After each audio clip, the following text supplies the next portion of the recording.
todos los pueblos, hermanos, tienen lo que podríamos llamar sus propias tradiciones onomásticas, es decir, las tradiciones con las cuales determinan el nombre que van a poner a sus niños. A veces esos nombres son, por ejemplo, en honor de algún familiar, en honor de algún héroe mitológico, de algún personaje en particular, o incluso en el caso de los cristianos, judíos y musulmanes, de algún héroe de la fe. Hace unos 50 años el Fondo de Cultura Económica publicó un libro de cuentos llamado El Diosero, del autor tapatío Francisco Rojas González.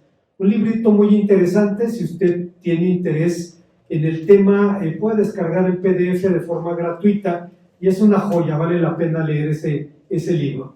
El primer cuento que contiene se llama La Tona y habla de una joven adolescente, una madre adolescente zoque, quien estaba pronta para el tiempo de parto, pero en el parto empezó a enfrentar una serie de dificultades porque el niño no se había girado para poder nacer con la cabeza por delante, como normalmente debiera suceder. Gracias, hermano. No era el caso. Batalló la comadrona y finalmente decidieron llamar al doctor del pueblo. El doctor preguntó dónde era, preguntó cómo era el camino, le dijeron que era un camino plano y entonces él dijo que iba a llegar allí y llegó efectivamente tiempo después en su bicicleta. Estuvieron trabajando duro en el parto y finalmente nació una criatura. El padre, siguiendo las tradiciones de su pueblo, salió de su choza y empezó a hacer un círculo de ceniza en derredor de la casa, y cuando el médico le preguntó para qué era eso, le dijo, es para la tona. ¿Qué es la tona? Dice, bueno, el primer pájaro o el primer animal que pise sobre esa ceniza se va a convertir en su guardián, se va a convertir en su amigo, en su protector, y él tiene que llevar el nombre de ese animal. Ok. Terminó así, nació la criatura, todo quedó bien, el hombre tomó su bicicleta, regresó al pueblo, pero antes de esto el padre le pidió al doctor si podía ser su compadre, porque le había ayudado en el alumbramiento del hijo, de la criatura, y entonces el médico dijo que sí. Se vieron en 8 días en la parroquia del pueblo, dice, todos los zoques estaban limpios, vestidos de gala, listos para el bautismo, y el médico se acerca al padre y le pregunta, ¿y cómo se va a llamar la criatura? Se va a llamar Damián Bicicleta, porque fue el primer animal que pasó por allí. Cada pueblo, hermanos, tiene sus propias culturas, sus propias tradiciones, y en la Biblia los nombres no solo denominan a los individuos, sino son también virtuales descripciones de su carácter, y cuando ese nombre deja de ser lo suficientemente representativo, se hace necesario cambiarlo, y usted recordará el caso del patriarca Jacob, aquel hombre cuyo nombre significaría algo así como tramposo, y cuando lucha con el ángel de Dios en Peniel, según Génesis capítulo 32, versículo 28, el ángel le dice, no se dirá más tu nombre Jacob, sino Israel, porque has luchado con Dios y con los hombres y has vencido. Se dice que en la Biblia existen unos 256 nombres para aludir al Mesías, y obviamente esto se debe a que el Señor Jesús es infinitamente superior a todo lo que puede ser descrito con palabras. Con todo, uno de los nombres de Cristo que acabamos de leer en el libro del profeta Isaías capítulo 9 versículo 6 es el nombre admirable, un nombre digno de reflexión y de análisis. Veamos, hermanos, las razones de ese nombre. Antes, hermanos, de pensar en las enseñanzas de este pasaje, debemos decir que el libro del profeta Isaías, a quien se le llama el profeta mesiánico, está lleno de referencias y de promesas respecto a la venida del Mesías. Y tan temprano como el capítulo número 9 se nos habla de algunos de los nombres que el Mesías recibiría. Uno de ellos es admirable, y yo encuentro cuando menos 4 razones por las cuales se le llama admirable. La primera de ellas es que el Señor Jesús es admirable en su concepción.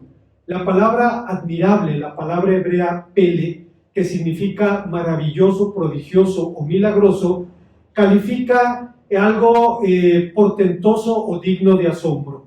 Tras el cruce del Mar Rojo, Moisés y María cantaron la vieja canción del mar que dice: ¿quién como tú, oh Señor, entre los dioses? ¿Quién como tú, magnífico en santidad, terrible, es la palabra admirable, en maravillosas hazañas, hacedor de prodigios, según Éxodo capítulo 15, versículo 11. Los prodigios de Dios van desde los milagros del Éxodo, de los cuales nos habla no solo el Pentateuco, sino también el Salmo 78, hasta la abundancia de tribulaciones con las que Dios puede juzgar la desobediencia de su pueblo, como encontramos en Deuteronomio 28:59. Admirable se usa entonces en sentido positivo y en sentido negativo.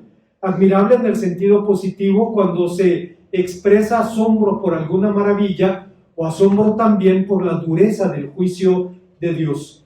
A la luz del mensaje global de la Biblia, algo como la concepción virginal del Señor Jesús merece ser considerado admirable, pero ¿cuál sería el propósito de ese milagro?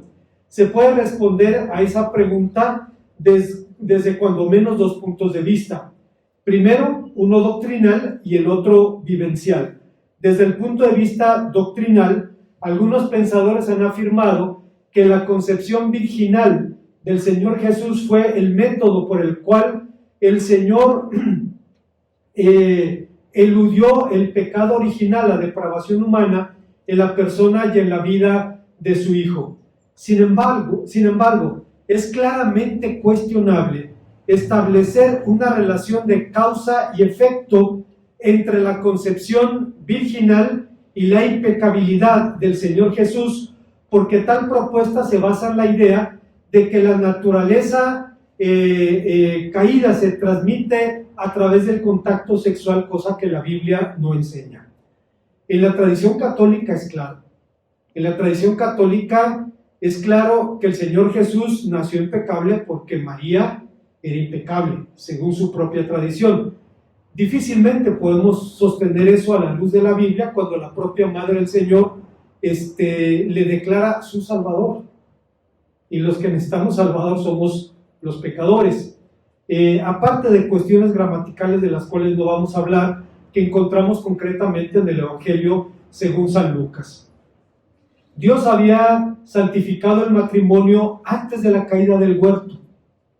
Si usted recuerda, Dios crea al hombre, lo pone en el huerto del Edén y les dice: multiplicaos, llenad la tierra antes de la caída. Dios no podía ordenar al hombre algo que después condenaría. Por esa razón alguien dijo que el Cristo sobrenatural y la salvación sobrenatural llevan consigo como consecuencia inevitable un nacimiento sobrenatural.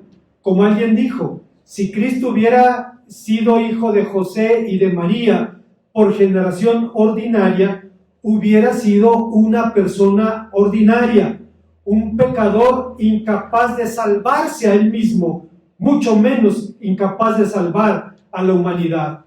De modo que a fin de salvarnos, el Redentor, Dios y hombre sin pecado en una sola persona, vino a este mundo y el nacimiento virginal satisfizo ambos requisitos.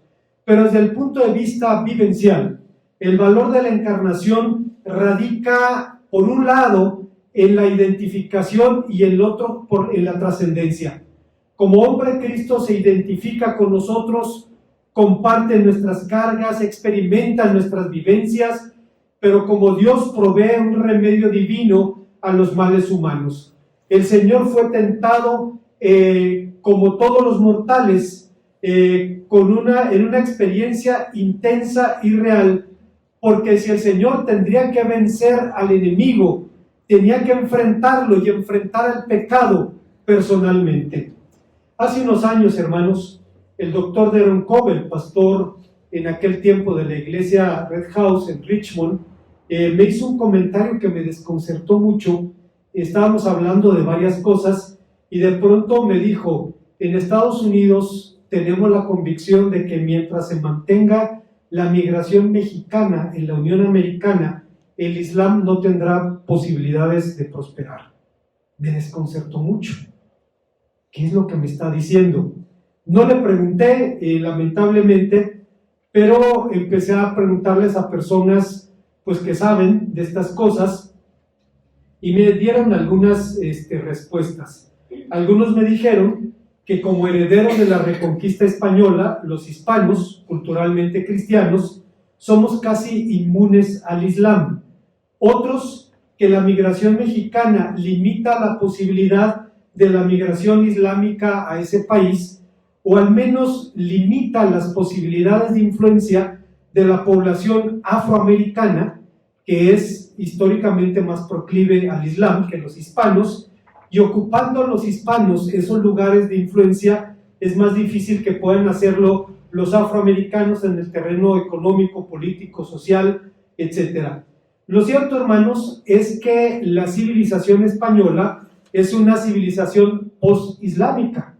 Si usted recuerda, los musulmanes dominaron España 800 años.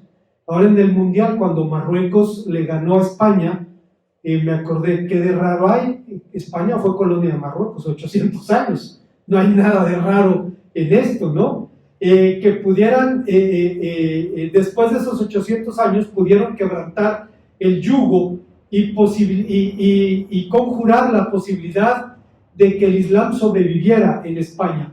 En ese sentido, la fe de los pueblos de la península ibérica se impuso a la de sus invasores, permanecieron siendo al menos nominalmente cristianos. Digo esto en función de una pregunta ineludible: ¿por qué debía el Señor Jesús enfrentar al enemigo y al pecado? Leon Morris, un comentarista bíblico británico contemporáneo, dice: el hombre que cede a una tentación en particular no ha conocido el poder de esta. Se ha dado por vencido mientras la tentación todavía tenía algo bajo la manga. Solamente el que no cede a la tentación, quien con respecto a esa tentación en particular no peca, conoce el alcance completo de la tentación, de modo que Jesús, el impecable, es el único que realmente conoce la plena extensión del poder de la tentación, y lo conoce precisamente por no haber cedido. Creo que estamos de acuerdo en esta afirmación. Pero hermano, la palabra de Dios nos habla de que el Señor Jesús conoce mucho más que eso. Puedo recordar las palabras del salmista, quien dice: ¿quién conoce el poder de tu ira y tu indignación según que debe ser temido? El único que conoce el poder de la ira de Dios es Jesucristo, al haber sido juzgado por nosotros en la cruz del Calvario para darnos la salvación. Hay una segunda enseñanza que encontramos en el pasaje, y el texto nos enseña que el Señor Jesús era admirable en su carácter. Frecuentemente, hermanos, tenemos problemas para distinguir entre conceptos tan próximos como carácter, temperamento y personalidad. No se trata aquí de emplear estos términos, pero de discutir profundamente de estos términos, pero es necesario hacer una definición básica para entender la diferencia. Por temperamento entendemos la combinación de características emocionales con las que nacemos y afectan de manera subconsciente nuestra conducta. Es asombroso, yo no puedo entender. Yo entiendo que se hereda el color de la piel, la complexión física, rasgos físicos, pero el temperamento es algo que me asombra. Y de pronto encontramos que un hijo o una criatura tiene rasgos de la personalidad del padre o del tío o del abuelo, y es algo que nos asombra. Desde la antigüedad se hizo evidente que algunas personas son abiertas y extrovertidas, otras tímidas e introvertidas, que algunas, por ejemplo, se entusiasman con las artes, otras con actividades físicas. Por personalidad entendemos la manifestación externa de la persona, la imagen que presentamos a otros, aunque con frecuencia la personalidad no es otra cosa sino una fachada agradable, una imagen que trata de esconder aquellos aspectos desagradables o débiles de nuestro carácter. Tristemente, algunos individuos se pueden pasar la vida aparentando ser las personas que creen que deben ser, en lugar de ser realmente quienes son. El carácter, en contraste, es nuestro verdadero yo. La Biblia habla de él como el hombre interior en Efesios 3:17. Con frecuencia se le denomina el alma, el asiento de la mente, de la voluntad, de las emociones. El carácter es la suma del temperamento natural, la educación, los valores y la experiencia. En el caso del Señor Jesús, es maravilloso que alguien que salió de un oscuro rincón en la periferia del Imperio Romano, como lo era Belén de Judea, llegara a convertirse en lo que llegó a ser. ¿Qué era Belén junto a Roma, junto a la ciudad de Atenas, de Éfeso, de Alejandría? ¿Qué podía haber, qué punto de comparación podía haber entre esas ciudades y la aldehuela de Belén? Cuando el profeta Miqueas dijo: pero tú, Belén, pequeña entre las familias de Judá, de ti saldrá un Señor que apacentará a Israel, y sus salidas son desde el principio de los días hasta la eternidad, animaba a esa aldea, recordándole su futura importancia espiritual. Al decir esto, recuerdo a una mujer que llegó hace algunos años a la iglesia y me dijo que le habían profetizado que iba a ser misionera a las naciones. Era una mujer que en aquel tiempo tenía la edad que yo tengo ahora. Entonces, tenía dificultades para pensar cómo va a ser misionera a las naciones a estas alturas del partido, pero bueno. Entonces, insistía en que tenía un llamado misionero y le dije: pues muy bien, hermana, ¿por qué no empieza a practicar yendo a pie de gallo? Le cambió la cara. Ese pueblo huele a vaca, y empieza a hablar con un desdén de las personas de ese pueblo. Y entonces me acordé que ese pueblo, que huele a vaca, como decía ella, ha dado a 2 pastores conservadores, a 2 pastores ortodoxos, donde uno menos espera, hermanos. Cuando uno menos espera, el Señor hace las cosas. Pero si nació el Señor Jesús en un lugar insignificante, creció en uno peor aún. Cuando Felipe, uno de sus primeros discípulos, dijo a un conocido suyo llamado Natanael: hemos hallado a aquel de quien escribió Moisés en la ley y en los profetas, a Jesús, el hijo de José de Nazaret. Natanael le dijo: ¿de Nazaret puede salir algo bueno? De esto nos habla Juan 1:45. Y la opinión sobre los nazarenos no ha mejorado en los últimos 2000 años. En el siglo XIX, alguien hizo un viaje a Palestina y le preguntaron qué es lo que más le había impresionado de Tierra Santa. Y el hombre dijo: Nazaret. Extrañado le preguntaron por qué. Y dijo: allí vive la peor clase de gente que en los días del Señor Jesús, y son casi lo peor que he visto en mi vida. Perezosos, viciosos, ignorantes, malvados hasta lo indecible. Y pensar que Jesús haya venido de esa clase de gente, esto es prueba patente de su divinidad. Si no lo hubiera creído antes, después de ver la gente de ese lugar, ahora lo creo. Hay una tercera enseñanza en el pasaje. El texto nos habla de que uno de los nombres del Señor Jesús sería admirable, y la Biblia nos enseña que era admirable, en su vida. El Señor fue admirable en su abnegación, pureza, actitud de servicio. Sus adversarios murmuraron contra él sobre su origen. Los líderes religiosos de Israel insinuaron un presunto origen dudoso cuando, sin que viniera al caso, dijeron: nosotros no hemos nacido de fornicación. Nosotros tenemos un Padre que es Dios. Está en Juan 8:41. Si usted lee el capítulo 8 del Evangelio de Juan, no era el tema de la discusión. Entonces, al decir nosotros no somos hijos de fornicación, le estaban diciendo: nuestro origen está fuera de duda. De ti no podemos decir lo mismo. Fuentes rabínicas posteriores, concretamente el Talmud, perpetuarían esas veladas acusaciones sobre el origen del Señor Jesús por lo cual uno de los nombres que se le da en la tradición judía es Yeshua Bar Sotesda, que significa Jesús el hijo de la pecadora. Sin embargo, nada pudieron decir contra él mismo o su testimonio.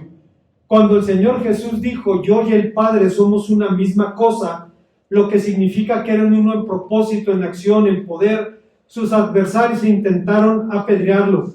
El Señor Jesús les dijo entonces, muchas buenas obras he mostrado de parte de mi Padre, ¿por cuál de ellas me apedreáis? Entonces respondieron, no es por buena obra que te apedreamos, sino porque por blasfemia, porque siendo hombre te haces igual a Dios. Juan capítulo 10, versículos 29 al 33.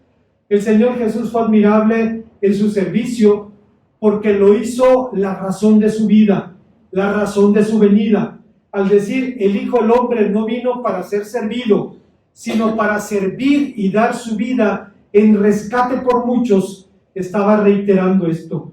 Nunca buscó lo suyo propio, antes bien pasó su ministerio ayudando a los demás, proveyéndoles incluso del pan material, el mismo que se negó a convertir de las piedras, aunque tenía poder para hacerlo, para satisfacer su propio apetito en su tiempo de ayuno. Su primer milagro lo hizo fuera de los reflectores, en una boda de rancho, casi en secreto, para salvar a un novio de una humillación de no poder corresponder a sus invitados. Sintió compasión de las multitudes, lloró por la ciudad de Jerusalén, pero nunca sintió autocompasión, jamás sintió tristeza por él mismo, ni se detuvo tampoco para lamerse sus propias heridas. Jesucristo trajo a este mundo esa clase de amor que no es determinado por la virtud del que lo recibe, sino por la bondad del que lo prodiga. Y entonces una nueva palabra, ágape, fue añadida al vocabulario del amor, y por esa razón usted puede tomar la primera carta a los Corintios, capítulo 13, y cambiar en ella la palabra amor por la palabra Jesús, y va a descubrir que 1 Corintios 13 no sufre el menor menoscabo, porque Jesús es paciente, no se irrita, no busca lo suyo, no guarda rencor, no se goza en la justicia, se goza en la verdad. Usted puede cambiar el nombre amor por el nombre Jesús y el mensaje no sufre la mínima pérdida. En cuarto y último lugar, el texto nos enseña que el Señor fue admirable en su enseñanza. El Señor fue admirable en su enseñanza, fue admirable por su manera de comunicarla, pues era sencilla, clara y estaba dirigida a personas, a individuos de carne y hueso. Era sencilla porque giraba en torno a los elementos comunes de la vida, los lirios del campo, las aves de los cielos, las relaciones familiares, la pesca, etc. Le eran propicias estas cosas para impartir su verdad, pero no debemos subestimar el impacto de las mismas cuando enfrentaba a los hombres con sus propias vidas y con las verdades que les comunicaba. Existe una leyenda árabe que cuenta de un campesino que quería entrenar a un burro.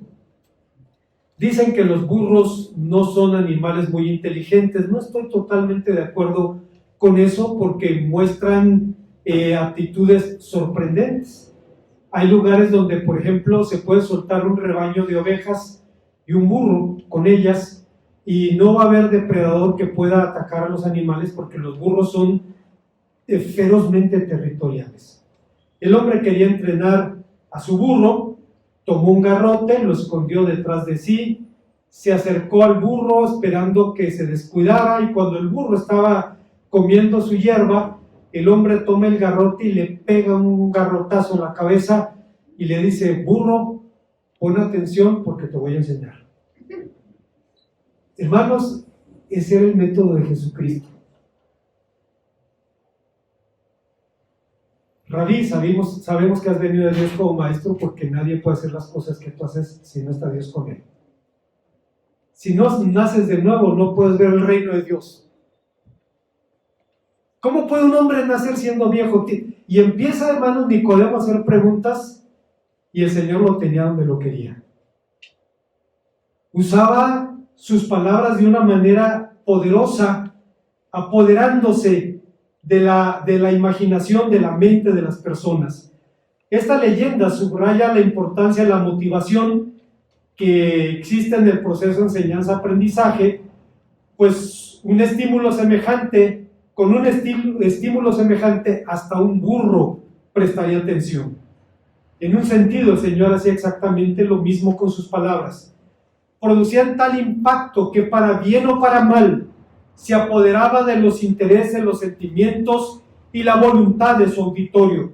Sus enseñanzas eran claras, pero aún así no deja de asombrarnos que pudiera impartir el sermón del monte a un auditorio que estaba allí y no llevaba Biblias, no llevaba diccionarios teológicos, no llevaba comentarios bíblicos, no consultaba en YouTube para ver qué significaban las palabras del maestro. La gente entendía lo que estaba diciendo porque el Espíritu hablaba por su boca. Las enseñanzas del Señor eran maravillosas no solo por su metodología o por el agrado que la mayoría encontraba en escucharlas, sino porque estaban centradas en las necesidades de los individuos, pues aunque les ofrecía esperanza para la vida eterna, les prometían también las bendiciones que hacen posible la vida temporal.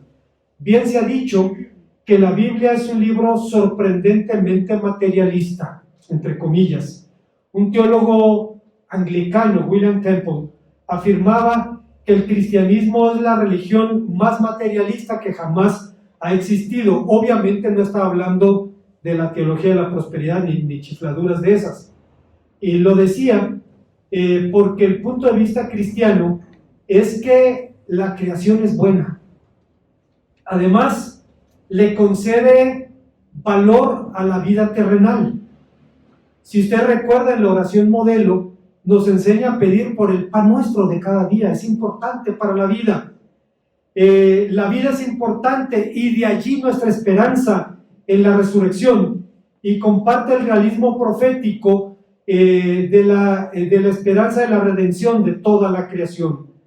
Pero las enseñanzas del Señor Jesús son todavía más admirables por sus frutos. No encargó que sus doctrinas fueran enseñadas en las grandes universidades, sino que le entregó a un puñado de pescadores, a hombres vulgares e ignorantes, a decir de los hombres del Sanedrín en Hechos 4:13. Nunca escribió un sermón, ni publicó tampoco un libro, tampoco quemó libros, pero sus palabras han sido traducidas a casi todos los idiomas de la tierra.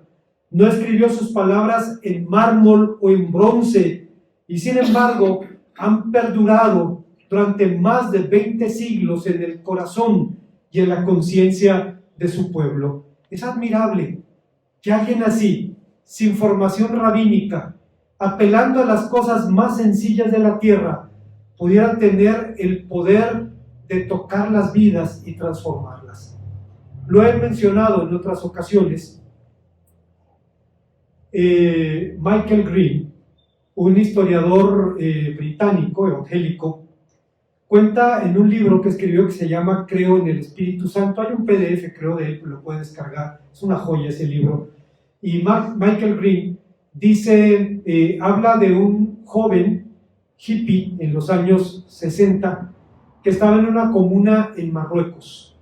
Lo que los hippies hacían en México, en Avándaro, los hippies de Europa lo hacían en Marruecos. Hacían comunas donde vivían toda clase de desenfrenos. Y había un anciano musulmán que era vecino del lugar donde se reunían estos chicos, y conoció a un joven inglés que estaba atrapado por las drogas, estaba atrapado en las garras de las drogas. Quería salir, pero no podía.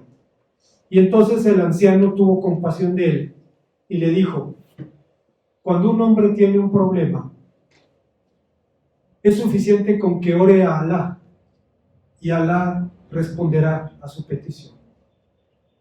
Pero cuando un hombre está atrapado en un poder maléfico tan grande como tú, solo puede ser librado si ora a Isa el Masí, si ora a Jesús el Mesías. Solo Jesús el Mesías te puede librar. Un anciano musulmán, hablando a un joven culturalmente cristiano al menos, y recordándole: tu única esperanza está en Jesucristo. El Señor Jesús dijo: el viento sopla donde quiere, oye su sonido, no sabes de dónde viene ni a dónde va, así es el que nace del Espíritu. Puso un juego de palabras, un retruéca, ¿no? La palabra griega pneuma significa viento o espíritu, y el Señor estaba jugando y le estaba diciendo que el Espíritu Santo se mueve de formas insospechadas para llevar a los hombres a Jesucristo. Como conclusión, ciertamente uno de los nombres más descriptivos de Cristo es admirable, y lo es por razones que van más allá de lo que hemos dicho. Es admirable por su muerte expiatoria, es admirable por su resurrección, es admirable por su ascensión, y sin embargo, el Señor vino a este mundo a hacer mucho más que buscar admiradores. Vino a buscar discípulos. Se puede admirar la belleza sin que ésta incida necesariamente en nuestro carácter moral. Se puede admirar la destreza o el poder, por ejemplo, de un boxeador, pero ni usted ni yo querríamos un round con el Canelo Álvarez, preferimos verlo en la televisión. Se puede admirar la santidad de los hombres de Dios y sin embargo no levantar un dedo para imitarlos. Se puede admirar a Cristo sin ser realmente sus discípulos.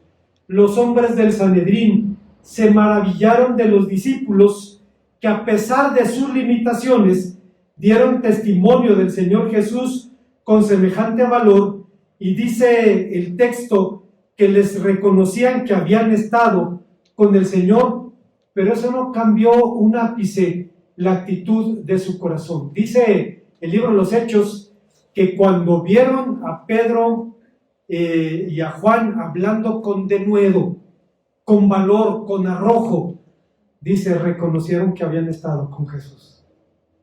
¡Qué comparación tan sublime! ¿Qué dejó en ellos esa huella? Que cuando los oyeron hablar, dijeron, lo estamos oyendo otra vez a él.